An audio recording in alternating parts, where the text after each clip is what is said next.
जय हिंद साथियों, मैं सुरेंद्र सिंह सकरवार। आज हम उत्तर प्रदेश पुलिस सिपाही भर्ती परीक्षा 2023 के बारे में बात करेंगे। और ये जो 2024 आने वाला है, ये हमारे युवाओं के लिए बहुत सारी भर्तियां लेके आ रहा है। तो यहाँ पर बहुत ही बम्पर में भर्ती निकली है। तो इस वैकेंसीज के बारे आज जो हम लाइव आए हैं, तो इसी बारे में इसके बारे में डिस्कस करते हैं। टोटल वैकेंसीज जो है 60,244 है, जिसमें से कैटेगरी वाइज देखा जाए तो अनरिजर्व्ड अनारक्षित है 24,102, ईडब्ल्यूएस इकोनॉमिकल वीकर सेक्शन 6,024 जगह हैं इसकी। ये जनरल कैटेगरी में आता है, जिसमें से आर्थिक रूप से जो पिछड़े वर्ग के बच्चे होते हैं उनके लिए लाभ दिया जाता है। इसमें 10% का जगहों में 10% का आरक्षण है टोटल जगहों में से।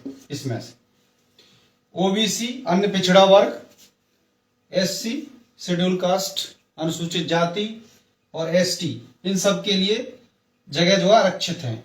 कुल मिलाकर इतनी जगह हैं। इसमें मेल और फीमेल दोनों ही अप्लाई कर सकते हैं। कुल मिला के भर्ती जो फॉर्म की अप्लाई होने की प्रक्रिया है वो 27 दिसंबर से शुरू हो चुकी है और ये चलेगी आपकी 16 जनवरी तक 2024 तक।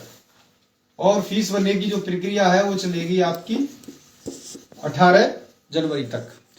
और इस प्रकार से ये भर्ती प्रक्रिया चलेगी। और अब हम डिस्कस करेंगे कि इस जो नोटिफिकेशन में क्या क्या महत्वपूर्ण बिंदु हैं, क्योंकि कुछ बच्चों को इसमें बहुत सारी चीजों में डाउट रहता है। तो ये जानना जरूरी है कि हम उसमें क्या क्या चीजें हैं। सबसे पहले क्वालिफिकेशन की बात करते हैं।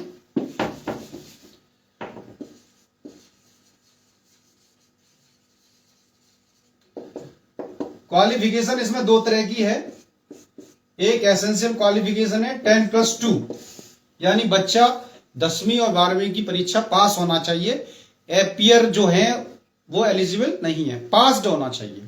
दूसरी बात है, एक होती है एसेंशियल क्वालिफिकेशन, ये होती है अधिमानी योग्यता। यानी ये योग्यता जब कंसीडर की जाएगी जब दो बच्चों के बराबर रिटन के अंदर अंक होंगे तभी। तो इसमें 3 कैटेगरी है। पहली कैटेगरी है ओ लेवल का एक कोर्स है कंप्यूटर में, जिसे डॉइक संस्था कराती है। दूसरी कैटेगरी है टेरिटोरियल आर्मी होती है टीए, उसमें 2 साल की सेवा। और तीसरी चीज है एनसीसी का बी सर्टिफिकेट। ये तीनों चीजें जो है अधिमानी योग्यता के अंतर्गत कंसीडर की जाती हैं। तो जब रिटन में बराबर अंक होंगे तब इनमें से लिया जाएगा। कैसे लिया जाएगा उसकी भी एक प्रक्रिया है। मान लीजिए किसी के रिटन में 2 कैंडिडेट हैं, अगर दोनों के बराबर नंबर हैं, मार्क्स हैं, तो सबसे पहले इन तीनों में से जिसके पास जो भी अधिमानी योग्यता होगी उसे वरीयता दी जाएगी। नंबर 2, अगर फिर भी इन दोनों कैंडिडेटों में ये चीज है तो फिर उनको एज के हिसाब से जो बड़ा होगा उसको वो मिलेगा, प्रेफरेंस मिलेगा। यदि ये भी शर्त समान है तो फिर अल्फाबेटिकल ऑर्डर के हिसाब से जिसका नाम पहले आएगा ABCD Z तक उसको प्रेफरेंस मिलेगा। ये प्रक्रिया है, इसकी नियम है ये। इसके बाद हम डिस्कस करेंगे एज। दूसरा पॉइंट महत्वपूर्ण है एज। एज का अभी विवाद चला था, क्योंकि शुरू में जो एज थी वो 18 से 22 रखी थी अनरिजर्व कैटेगरी के लिए, जनरल कैटेगरी की, लेकिन अब वो 3 साल सभी के लिए बढ़ा दी सरकार ने। तो एज का जो सिस्टम है वो ये है, 18 से 25 कर दिया वो मेल के लिए, और फीमेल के लिए कर दिया 18 से 28, क्योंकि फीमेल को पहले भी 3 साल की बेनिफिट था। अब जितनी कैटेगरीज हैं इसमें अनरिजर्व्ड और ईडब्ल्यूएस, इनमें एज का यही क्राइटेरिया रहेगा। और जो ओबीसी और ये तीनों कैटेगरी जो रिजर्वेशन की हैं उन तीनों को +5 इयर्स का रिलैक्सेशन और मिलेगा, यानी 25 + 5 30। इस एज क्राइटेरिया का बच्चा अप्लाई कर सकता है। इसके अलावा इसमें और कैटेगरी है, जैसे एक्स सर्विसमैन है, उनको भी आरक्षण मिलेगा, जो उनका नियम है सरकार का उसके हिसाब से। एक्स सर्विसमैन को क्या है कि जितनी सेवा उसने की है army, navy, air force, IAF, ex serviceman का जो दर्जा है वो केवल आर्मी, नेवी और एयरफोर्स के जवानों को मिलता है या अफसरों को मिलता है, बाकी किसी को अर्धसैनिक बल वगैरह को नहीं मिलता है। ये भी कंफ्यूजन दूर कर लेना चाहिए। इन तीनों सशस्त्र सेनाओं में जो सेवा की है उसको एक्चुअल एज में से घटा दिया जाएगा, जो भी उसकी एक्चुअल एज होगी बंदे की, उसमें से रिडक्शन करने के बाद में एक्चुअल एज में से माइनस किया जाएगा उस सर्विस एज को। उसको माइनस करने के बाद जो एज आएगी उसमें 3 साल का इनको रिलैक्स और मिलेगा, यानी इतनी उम्र होनी चाहिए एक्स सर्विस मैन वाले को। इसके अलावा बात आती है एक और कैटेगरी है इसमें एज के मामले में, वो है उत्तर प्रदेश सरकार के अधीन कोई व्यक्ति यदि सेवा कर रहा है, सरकारी कर्मचारी है और वो उत्तर प्रदेश पुलिस में सिपाही की भर्ती पर आना चाहता है, तो उसके लिए भी 5 साल की छूट है। ये बेनिफिट इस तरह से एज का क्राइटेरिया इन्होंने रखा है। अगले पॉइंट पे आते हैं, वो है सिलेक्शन प्रोसीजर।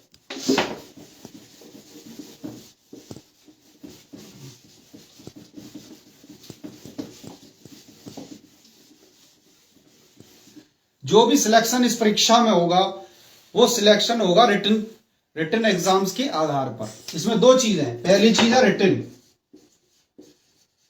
पहले इस पे चर्चा करते हैं। रिटन एग्जाम,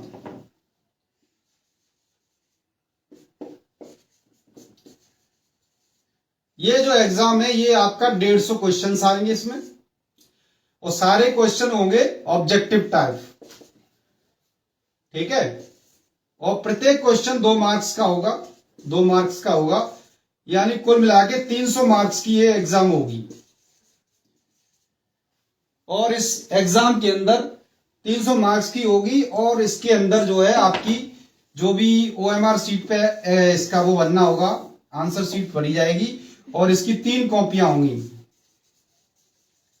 इसमें से एक कॉपी होगी एजेंसी की, दूसरी कॉपी होगी बोर्ड की, तीसरी कॉपी होगी कैंडिडेट की, इस तरीके से। अब बात करते हैं इसके सिलेबस की। सिलेबस की बात करी जाए, रिटन का जो सिलेबस है, तो वो सिलेबस है उसमें 4 मेन चीजें हैं। मेंटल एबिलिटी यानी मानसिक योग्यता, प्लस दूसरी बात है जो तार्किक मेंटल एबिलिटी और न्यूमेरिकल एबिलिटी, यानी जो अर्थमेटिक है, मोस्टली क्वेश्चन उसी में से आते हैं। दूसरा है जनरल हिंदी। तीसरी चीज है आपकी वो है जीएस, जीके या जीएस, जनरल नॉलेज। और चौथी है मेंटल एप्टीट्यूड प्लस रीजनिंग। इस तरह से पेपर होगा, यानी 150 क्वेश्चन जो आएंगे उन चारों सब्जेक्ट में से आएंगे। मैथ में से भी आएंगे, हिंदी में से भी आएंगे क्वेश्चन, जीके के भी आएंगे, और करंट अफेयर्स इसी में शामिल है, सीए करंट अफेयर्स। और मेंटल एबिलिटी यानी कुछ प्रशासन, उत्तर प्रदेश प्रशासन और पुलिस विभाग से संबंधित जो सामान्य प्रशासनिक व्यवस्थाएं, जो धाराएं होती हैं, जैसे हत्या की धारा है और ये तमाम अपहरण की धारा है। मुख्य जो होती है धारा 144 है, सीआरपीसी सेक्शन 144 है, जो आमतौर पे यूज होती हैं, और व्यवस्थाएं हैं जो थाने की, ये सारी थोड़ी थोड़ी जानकारी होनी चाहिए। उसमें से क्वेश्चन आते हैं जो पुलिस अभिरुचि के अनुसार, ये इसमें आएंगे क्वेश्चन। उसके अलावा रीजनिंग के भी आएंगे। तो जो लिखित में जो परीक्षा होगी उसमें जो बच्चे पास हो जाएंगे उनको फिर एक फिजिकल स्टैंडर्ड, पहली चीज तो यही है, फिजिकल स्टैंडर्ड जो टेस्ट है वो उनको पास होना चाहिए, तो उनका फिजिकल होना ही होना है। इसके बाद दूसरी चीज है, ये तो मुख्य चयन का आधार है और ये क्वालिफाइंग है, फिजिकल स्टैंडर्ड टेस्ट, पीएसटी कहते हैं इसको, शारीरिक दक्षता, शारीरिक मानसिक परीक्षा, शारीरिक मानक परीक्षा। इसमें क्या होगा, उस जैसे मान के चलिए पहली चीज आती है किसी भी फोर्स के लिए, वो आती है हाइट, किस बंदे की कितनी हाइट होनी चाहिए, कैटेगरी वाइज किसको क्या रिलैक्सेशन मिला है वो भी देखा जाएगा। हाइट के मामले में देखा जाए, चाहे जनरल का हो, चाहे ओबीसी का हो, चाहे एससी कैटेगरी बंदा हो, इसको बराबरी 168 सेंटीमीटर रखा गया है, यानी हाइट जो है 168 सेंटीमीटर मेल के लिए होनी चाहिए। ये बात चल रही है मेल के लिए। और इसमें एक कैटेगरी है एसटी, शेड्यूल ट्राइब, अनुसूचित जनजाति।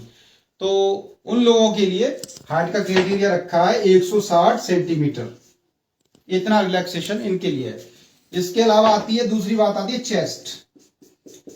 चेस्ट का तीनों कैटेगरीज के लिए, ये जो तीनों है जनरल, ओबीसी और ये वाले तीनों, इनके लिए रखा है चेस्ट का 79 सेंटीमीटर से लेकर 84 सेंटीमीटर तक, यानी 79 सेंटीमीटर चेस्ट होनी चाहिए और 5 सेंटीमीटर खुलाकर होनी चाहिए। ये क्राइटेरिया है मेडिकल का उसका। दूसरी बात आती है इसमें जो इस समुदाय के लिए, एसटी के लिए भी छूट दी गई है। इसमें दी गई है 77 सेंटीमीटर से 82 सेंटीमीटर, इतनी छूट दी गई है इनके लिए। ये तो मेल के लिए हो गया। यही फिजिकल स्टैंडर्ड टेस्ट जो है फीमेल का भी है, उनके लिए हाइट में जो मानक रखा गया है वो इस प्रकार से है। सामान्य वर्ग, जनरल, ओबीसी और एससी, इसका कोई महिला अभ्यर्थी है जो भी बच्चा है उसके लिए हाइट क्राइटेरिया रखा है 152 सेंटीमीटर, और जो एसटी की महिला अभ्यर्थी है जो भी कैंडिडेट है बच्चा है उसके लिए रखा गया है 147 सेंटीमीटर। ये फीमेल के लिए क्राइटेरिया रखा गया है, महिला के लिए, महिला अभ्यर्थी के लिए। तो ये तो बात हो गई। इसके अलावा इनका जो है फिजिकल टेस्ट भी होगा, दौड़ भी होगी, वो भी ध्यान रखने वाली बात है। इसमें दो कैटेगरी है, मेल और फीमेल। मेल के लिए जो रेस होगी 2.4 किलोमीटर की होगी, और इसका टाइमिंग जो होगा वो होगा 25 मिनट। और फीमेल के लिए ये जो रेस रखी है वो रखी है आपकी, वो सॉरी गलत हो गया ये, हाँ, ये मेल के लिए रेस होगी वो होगी 4.8 किलोमीटर, और इसकी टाइमिंग है, इसकी जो टाइमिंग है वो 25 मिनट रखी है। और फीमेल के लिए जो रेस होगी वो होगी 2.4 किलोमीटर की, और टाइमिंग रखी है 14 मिनट्स, 14 मिनट। महिला और पुरुष के लिए अलग अलग मानक है दौड़ का। ये क्वालिफाई करना जरूरी है। जब बच्चा इसको पास, इस रिटन पास करने के बाद जब इस क्राइटेरिया में फिट होगा तब उसके बाद उसकी एक फाइनल मेरिट बनेगी। जो आरक्षित जो वर्ग है, जो भी आरक्षण की नीतियां उनके अनुसार आरक्षित वर्ग की जगहों को कंसीडर करते हुए सारी चीजों को कंसीडर करने के बाद एक फाइनल मेरिट लिस्ट बनेगी। और मेडिकल होगा, इनका मेडिकल भी होगा, जो भी पुलिस का मानक है उसके हिसाब से होगा। बाकी ये चीजें बहुत जरूरी हैं।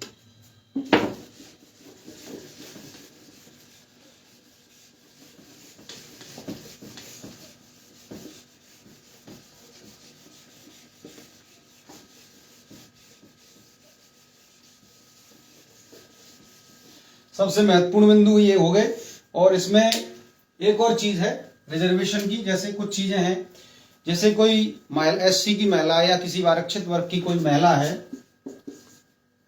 इस कैटेगरी से या किसी भी रिजर्व्ड कैटेगरी से है, अगर वो किसी जनरल वाले से शादी कर लेती है मेल से, तो उसको रिजर्वेशन मिलेगा। क्योंकि रिजर्वेशन जो होता है वो पिता, इनके फादर के सर्टिफिकेट के आधार पर मिलता है महिला कैंडिडेट को।